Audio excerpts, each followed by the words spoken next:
할렐루야. 153 저녁교대 오신 여러분들을 주님의 이름으로 환영하고 축복합니다.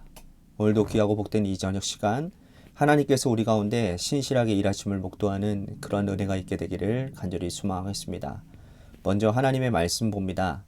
창세기 23장 1절에서 5절 말씀까지 보겠습니다.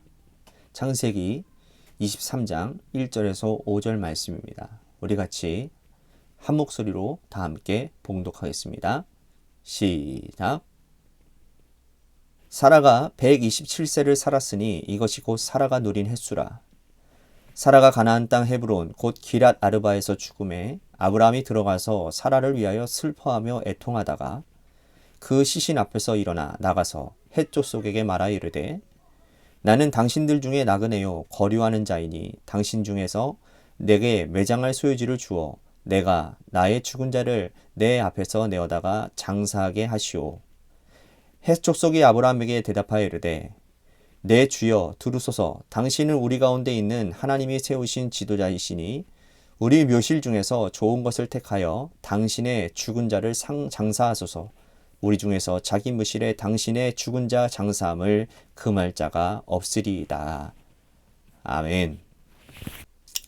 아브라함의 인생을 보았을 때에 부끄러운 일도 있었고 또 행복했던 순간들도 있었고 자기 손에 가진 것이 많아서 뿌듯했던 시간도 있었고 또 눈물나게 괴로웠던 시간들도 있었습니다.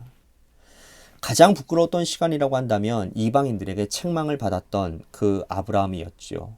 이방인 앞에서 부끄러움과 하나님께서 연단하시는 그 과정을 거쳐서 오늘 우리가 읽은 이 본문을 보면 아브라함이 훌륭하게 믿음 안에서 굳게 선 모습을 볼 수가 있습니다. 우리도 저마다 인생을 나름대로 돌아보면 화려했던 시절들이 있습니다. 그런데 성경은 이 각 사람들의 인생을 조명하면서 가장 화려하고 아름다웠던 그런 시간을 이방인들의 그러한 입을 통해서 그리고 믿지 않는 사람들의 어떤 대비적인 관계를 통해서 그것들을 여실히 보여주는 장면들이 있다는 거예요. 아브라함의 인생에서 가장 빛나고 아름다웠던 순간이 오늘 우리가 읽은 23장 말씀입니다.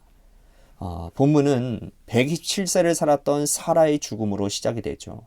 아브라함이 75세, 또 사레가 65세에 하나님의 부름을 받아서 갈대아 우르, 하란을 거쳐서 가나안 땅에 들어갔습니다.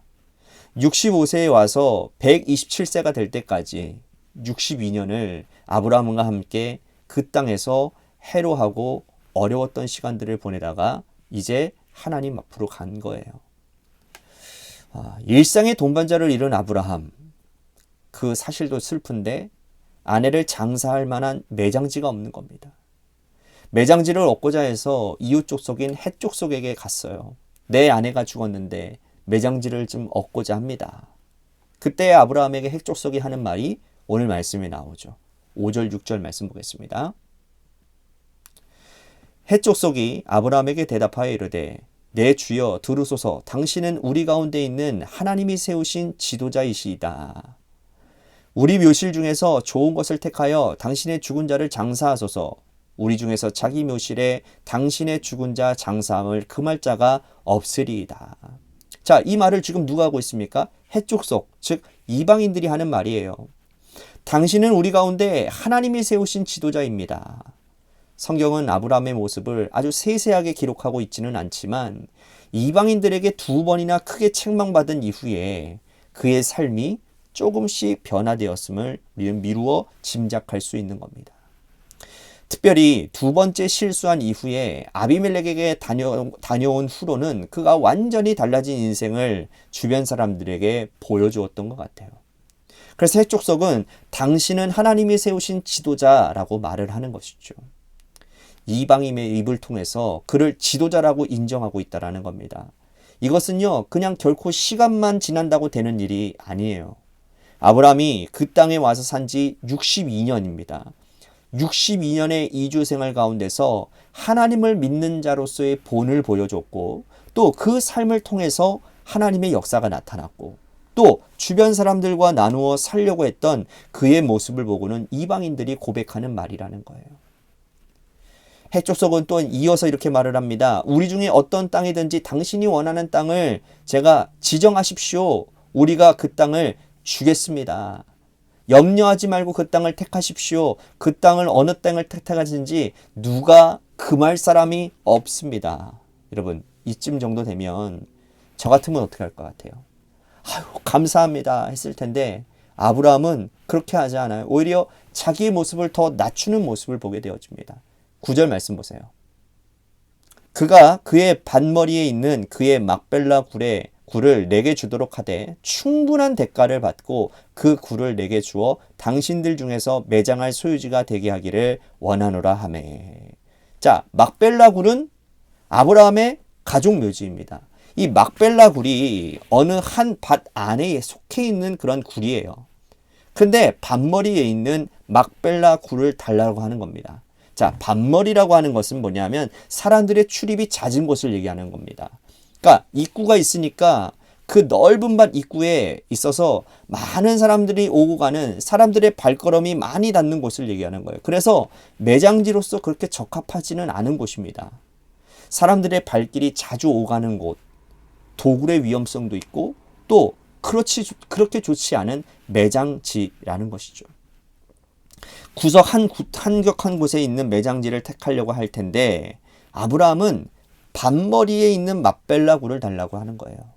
그리고 그냥 달라 하지 않습니다. 충분한 대가를 주고자 하는 거예요. 많은 돈을 제대로 주고 이 밭머리에 있는 막벨라 굴을 얻고자 했다라는 겁니다. 자, 이것은 이것은 믿지 않는 사람들에게는 굉장히 낯선 이야기예요. 그렇지 않겠습니까? 왜 굳이 보상을 하면서 또 충분한 대가를 주면서 굳이 왜 별로 좋지도 않은 매장지를 가져가냔 말이에요. 응? 이상한 얘기인 겁니다. 그래서 몇 번이고 옥신각신 주거나 받거니 합니다. 결국은 아브라함은 은 400세겔을 주고 매장지를 사게 돼요. 당시 시가를 보면 아주 비싼 돈입니다. 노동자의 1년 푹삼시 10세겔 정도밖에 되지 않기 때문이에요. 그런데 건강하지 않은 일반인의 건강하지 않은 일반인들의 1년 품삯이 한 은 5세겔 정도 되거든요. 자, 5에서 10세겔 1년의 연봉인데 해족속은 은 400세겔을 얘기합니다. 그것도 밭머리에 있는 굴을 말이에요. 여러분, 이방인들은 원래 그런 거예요. 아브라함이 이 에브론의 말을 따라서 해족속이 듣는 데서 말하는 대로 상인이 통용하는 그래서 은 400세겔을 달아 에브론에게 줍니다. 여러분, 이방인의 입에서 나온 400세겔을 그냥 주는 거예요. 어떤 사람들은 아브라함의 일생의 하이라이트가 이삭을 바치는 장면이라고들 합니다. 그러나 아브라함의 모습 가운데 가장 빛나는 모습은 오늘 본문의 이 이야기인 거예요.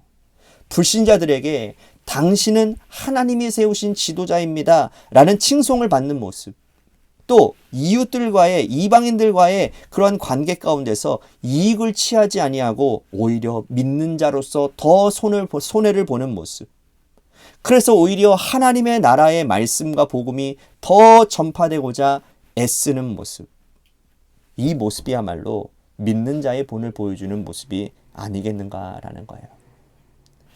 어떤 사람들은 요셉의 일생에서 가장 빛나고 아름다운 모습이 애굽의 총리가 되어져서 이집트의 총리가 타는 그런 수레를 타고 온 나라를 두루 다니는 것이라고 생각합니다. 그러나 믿지 않는 바로가 우리가 어찌 이와 같이 하나님의 영에 감동된 사람을 얻을 수 있으리요 라고 하는 이방인들의 입을 통해서 나오는 그 고백이야말로 일생에 있어서 가장 아름다운 모습이 아니겠습니까? 믿지 않는 사람들이 우리를 보고 나는 당신이 믿는 하나님을 나도 한번 만나보고 싶습니다. 나도 한번 믿어보고 싶습니다. 나는 당신의 모습을 보니 하나님이 살아계신 것 같습니다. 라고 한다고 한다면 여러분, 우리는 정말 잘 산 인생이에요. 하나님 앞에서 그보다 더 귀한 여러분 칭찬이 어디 있겠습니까? 믿지 않는 사람들과의 관계 가운데서 사는 것 쉽지 않은 거거든요. 근데 이러한 상황에서도 손해보려고 하지 않고 이익을 취하려고 하고 어찌됐든 간에 남겨보려고 하는 사람들과 하나님의 나라의 소망을 두고 살아가는 우리와는 본질적으로 다르기 때문에 그 사람들과 살아가는 모습이 쉽지가 않다라는 거예요. 오늘 주변에 있는 사람들과 나와의 관계에서 나는 어떠한 말을 듣고 또 어떠한 인상을 주고 살아가고 있는지, 나를 통해서 그리스도가 드러나고 나를 통해서 하나님이 드러나는 인생을 살기를 간절히 바라는 그런 결단이 있는 오늘 이 저녁 시간, 이 기도의 시간이 되기를 간절히 소망하겠습니다.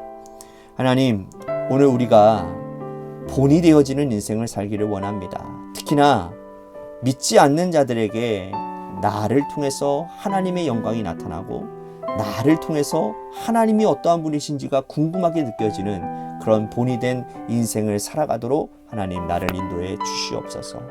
또한 우리 이 나라와 이 민족을 위해서 또 산불 피해로 고통당하고 힘들어하는 그런 우리 사람들을 위해서도 기도해 주시고요. 또한 우리 관악교회를 위해서 또한 여러분들의 삶의 자리와 여러분들의 자녀들을 위해서 기도하시다가 시간 돌아가시기를 바랍니다. 노래 끝날 때까지 우리 같이 합심하여 기도하도록 하겠습니다. 기도하시겠습니다.